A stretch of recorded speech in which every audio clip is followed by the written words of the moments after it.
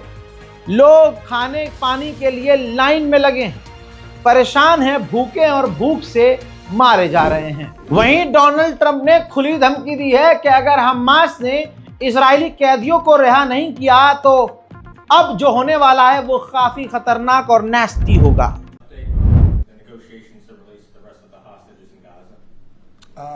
We're in very deep negotiation with Hamas. We said, let them all out right now, let them all out, and much better things will happen for them. But if you don't let them all out, it's going to be a tough situation. It's going to be nasty. That's my opinion. Israel की औकात Israel के अखबार भी बीच बीच में दिखा देते हैं। जैसे ये देखिए, टाइम्स ऑफ इजराइल ने कहा कि इजराइल की गवर्नमेंट ने हमास से कहा कि सरेंडर कर दो, वरना गाजा को बराबर कर देंगे, सब तबाह कर देंगे। तो जो ग्रुप है हमास का, उसने कहा कि हम तो डील के लिए तैयार हैं, लेकिन तस्वीर दिखाई है नीचे टाइम्स ऑफ इजराइल ने कि देखिए, डील करने के लिए हमास तैयार है, और बल्कि डील करने के बजाय इजराइल बिल्डिंगों को तबाह कर रहा है, मकानों को उजाड़ रहा है।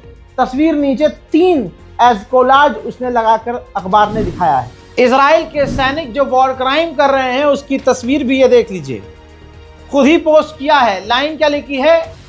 जब तक आखिरी व्यक्ति न खत्म हो जाए, अनटिल नो वन रिमेन, जब तक कोई भी गाजा में ना बचे।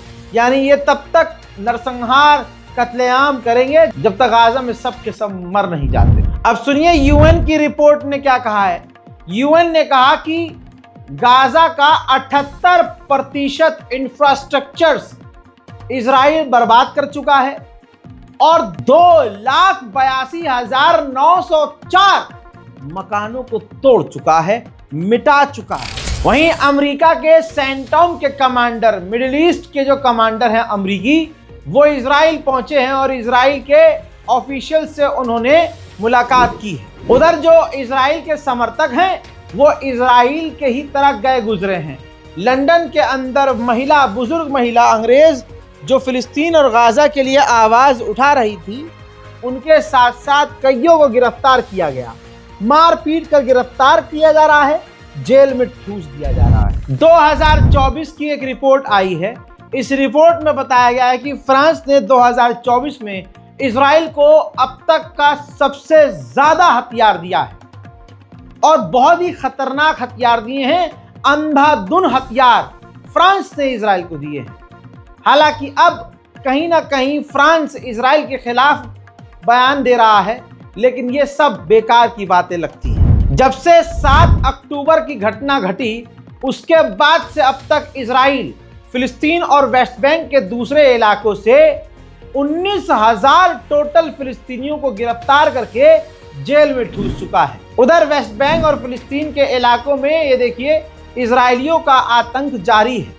इजराइल के सेटलर्स फिलिस्तीनियों के ऊपर बड़े हमले कर रहे हैं। एक बार फिर से ये अगली तस्वीर देखिए, इजराइल के सेटलर्स अपने साथ अपने पालतू जानवर लेके आए और फिलिस्तीनियों के खेत में उन्होंने छोड़ दिया, जिससे इस तरह से वो फिलिस्तीनियों की खेती को भी बर्बाद कर रहे हैं। इन तमाम चीजों को आपने देख लिया। अब जो इजराइल के साथ खड़े हैं, आइए अब उनको नंगा करते हैं। भारत का एक खास समुदाय इजराइल को अपना बाप बनाए बैठा है, लेकिन इजराइल के लाखों की जनता सड़क पर नेतन्याहू के खिलाफ उतरकर प्रदर्शन कर रही है और मांग कर रही है कि आतंक को खत्म करो, अपने लोगों को रिहा करो और हमास से डील करो। देखिए,